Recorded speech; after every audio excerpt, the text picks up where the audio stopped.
गुरुदेव हो जी महाराज, जय गुरुदेव जय गुरुदेव। हंसकर बोले जय गुरुदेव। बोले झगड़ा किस बात का है? अब क्या कहोगे? अरे रात किस बात का झगड़ा हो रहा था? वो मिश्रा जी से हो गया था। काफिले में चल रहे थे, लगभग 14-15 दिन हो गए थे, हुजूर महाराज को पास से देख नहीं पा रहे थे। ड्यूटी थी जहां हुजूर महाराज ऊपर मंच पर आकर सत्संग देते हैं, वहां ठीक नीचे वाले पोल पर खड़े होकर 1 घंटे हुजूर महाराज के आने से पहले सत्संग देना है। सेवा हो रही थी निस्वार्थ भाव से। वहां ऊपर गुरु महाराज सत्संग देंगे, उससे पहले 1 घंटे तुम्हें नीचे पोल पर खड़े होकर रोस्टर बनाकर दिया गया था, इस पोल पर यहाँ खड़े होकर आपको सत्संग देना, 1 घंटे सत्संग। और उसमें एक शर्त थी कि हुजूर महाराज मंच पर आए उससे पहले तुम्हें सबसे पीछे वहां जाकर खड़े होना है, बैठना है, कुछ भी करना है। लेकिन जनता जहां है उन सबसे पीछे, जो बच्चे नए आएंगे उन सबको आगे। अब सोचिए, गुरु महाराज के आने से पहले तो मंच के नीचे खड़े होकर 1 घंटे सत्संग सुना रहे हैं, ताकि प्रेमियों को लगे कि गुरु महाराज कुछ बताने वाले हैं।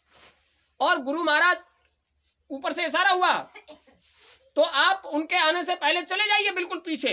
और पीछे भी कितने पीछे कि गुरु महाराज चिड़िया जैसे दिखाई देते थे। इतना लंबी भीड़ की आधा किलोमीटर तक चले जाओ पीछे, अब वहां से गुरु महाराज को कैसे देख लोगे? और रोज का ये क्रम, गुरु महाराज जैसे ही निकले, इधर से गाजियाबाद होके काफिला निकला, तो रोज का ये क्रम मंच के सामने खड़े होकर सत्संग देना और आने से पहले इतना दूर। दर्शन का क्या मतलब? घूमते घूमते सीतापुर पहुंच गए, इधर से निकले मेरठ रुड़की होते हुए, इधर से निकले और घूमते घूमते सीतापुर पहुंच गए। और ये तमन्ना थी कि आज कुछ भी हो जाए गुरु महाराज का दर्शन करेंगे। सब लोग सो गए, 11 साढ़े 11 बज गए और चुपके से निकले, हुजूर महाराज कुटिया में मिलेंगे, आज दर्शन करके आएंगे। इतने दिन हो गए, लगातार सेवा हो रही है, रात दिन मेहनत, और एक झलक पास से दर्शन नहीं हो पा रहा है। सबकी इच्छा होती है आज गुरु महाराज से मिलकर ही आएंगे। तो जब वहां पहुंचे तो गुरु महाराज उसी वक्त आकर अंदर कुटिया में लेटे थे। लगभग 12 बजे का समय था। सब लोग सो रहे थे, थक जाते थे, पूरे दिन मेहनत करके थक जाते, तो सब पड़ जाते, सो जाते। और ये विचार कर लिया था कि आज जो कागज का काम है पूरा करने के बाद आज पूरा निपटाएंगे और उसके बाद गुरु महाराज का दर्शन करने जाएंगे। तो पूरा बहुत काम होता था वो करके, और जब अंदर कुटिया में पहुंचे और हमारा वहां अंदर प्रवेश करना हुआ और कुटिया के अंदर से मिश्रा जी का निकलना हुआ। चूंकि साथ में चल रहे थे तो परिचय तो सीधा था ही। मिश्रा जी के कई कार्यक्रम आपके यहाँ गांव में भी लगवाए, अब अगल बगल भी हर वक्त साथ रहे, तो सामने का परिचय था। देखते ही उन्होंने कहा, हाँ कैसे आए पंडित जी? तो हाथ जोड़कर निवेदन किया, इसलिए आए कि आज इतने दिन हो गए हुजूर के साथ चलते, हमने नजदीक से दर्शन नहीं कर पाया है। देखो वहां पोल के ठीक सामने, मंच के ठीक सामने खड़े होकर सत्संग देते हैं और गुरु महाराज का आदेश है कि आने से पहले सबसे पीछे चले जाओगे, तो इतने पीछे हो जाते हैं कि दर्शन नहीं हो पाता। तपाक से क्या बोले, जब आप जैसे पुराने प्रेमी कुटिया पर छाए रहेंगे तो ये नए क्या करेंगे? हुजूर महाराज अभी आकर विश्राम के लिए लेटे हैं, अब आपको दर्शन नहीं मिलेगा, अब जाइए। अब आप सोचिए, सुबह 3-2:30 बजे घंटी बज जाती है, उस समय से निकलकर और रात को 12 बजे तक आदमी लगातार फिरंगी की तरह नाच रहा है, और दर्शन के लिए जब जाए तो कितना मन खराब होगा। गुस्सा आ गया, क्रोध में क्या कहा, ठेकेदार साहब एक झलक देख लेने दीजिए।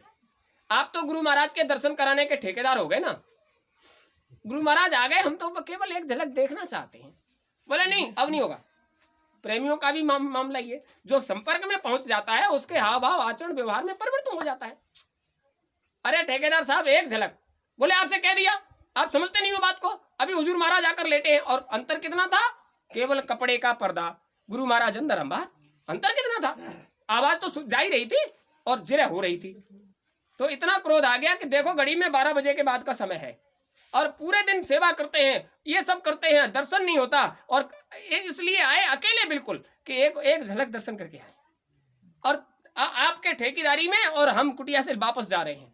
गुरु महाराज की मौज हो तो दर्शन देने आए, अब हम कुटिया पर दर्शन करने कभी नहीं आएंगे। कितना गुस्सा आता होगा प्रेमी को, इतना मेहनत करने के बाद ऐसा ना हो।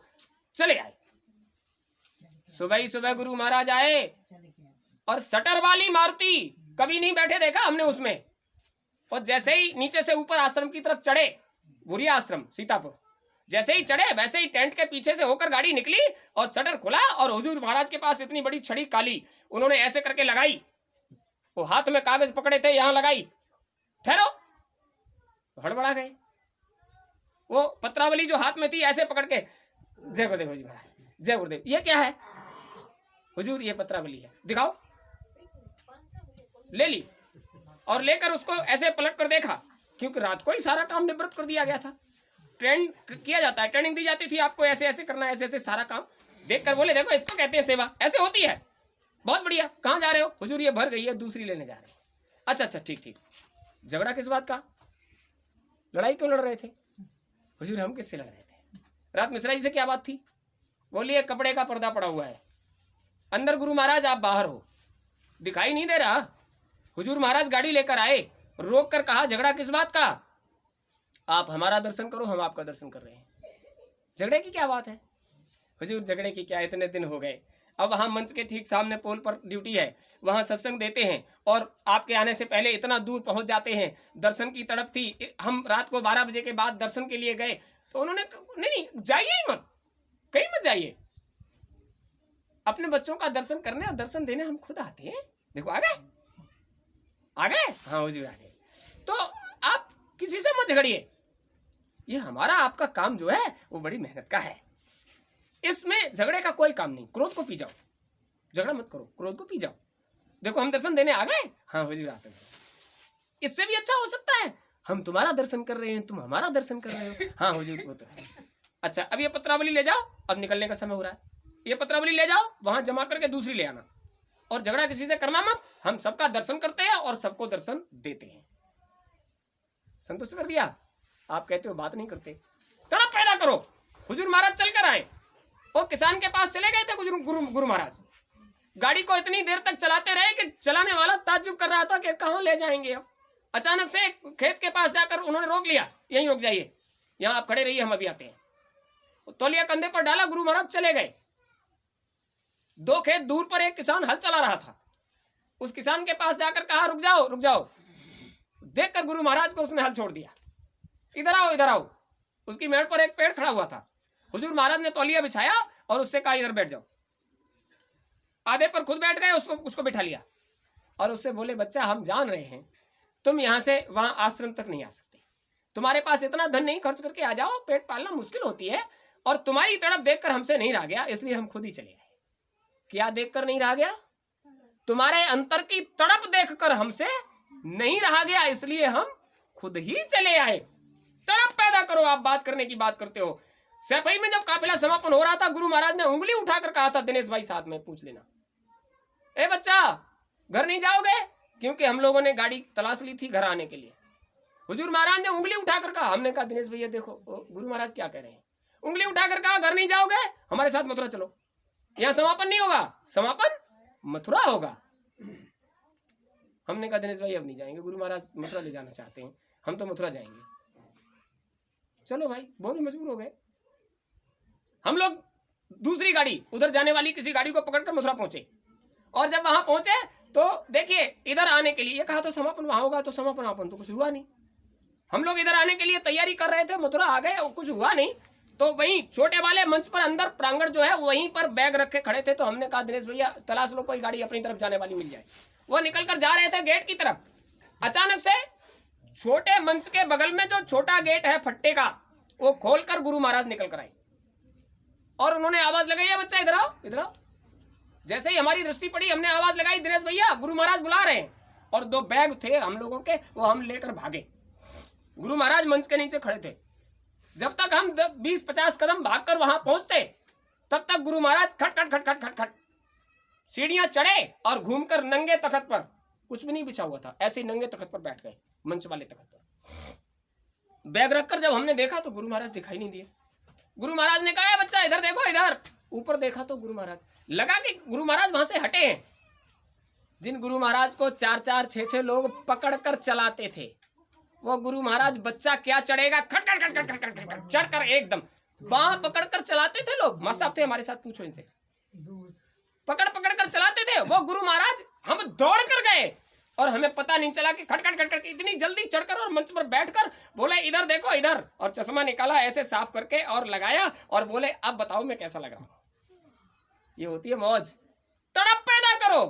देखिए अभी बाबा क्या कह रहे थे पता है आपको? सत्संग से पहले बाबा जब यहाँ आए मंच पर मालिक के आगे, तो वो कह रहे थे कि गुरु महाराज भी यहाँ हैं और वो भी यहाँ हैं, यहाँ सब लोग हैं। हमने रात को उनसे मुलाकात की, बात हुई है, हम सबको बताना चाहते हैं। अम्मा ने कहा नहीं बैठ जाइए, किसी को मत बताइए। जो प्रेमी यहाँ आता है उसको मालूम है कि हुजूर महाराज यही हैं, वो कहीं गए नहीं है। इस बात का दावा है कि गुरु महाराज ने अपने मुंह से कहा था, बच्चा जमलापुर में कीचड़ है, एक दिन जमलापुर में मक्खी रपटेगी, आप बने रहिए। आश्रम की व्यवस्था होने से पहले जमलापुर का कीचड़ ऐसा खत्म हो जाएगा कि ढूंढे नहीं मिलेगा, हो जाएगा। अरे कुछ उम्मीद हो रही है? ये हुजूर महाराज की मौज है, वो सब हो जाएगा। मालिक की दृष्टि जिस पर पड़ गई उसके जीवन का सुधार उद्धार होना निश्चित हो गया, वो तो बचेगा ही नहीं, उसकी सारी कामनाएं पूरी हो जाएंगी। लेकिन जब तक आपके अंदर तड़प पैदा नहीं होगी, आपके अंदर लगन पैदा नहीं होगी, आप क्या समझते हो, क्या आपकी तरह से जीवन जीने का हमको शौक नहीं? अरे पूरी दुनिया का जो पैदा होकर आया है उसकी एक ही तमन्ना है, खूब बढ़िया खाएं और खूब बढ़िया पहने और खूब बढ़िया संसार को भोगें, यही तमन्ना है। और जब मालिक को समर्पित हो जाओगे तो बढ़िया बढ़िया मालिक तेरा, और जो बच जाए वो नहीं। तो मालिक तुम्हें बढ़िया रखेंगे, बढ़िया व्यवहार कराएंगे, बढ़िया आचरण में आपको उतार कर लाएंगे, और तुम्हारे बढ़िया से ही संसार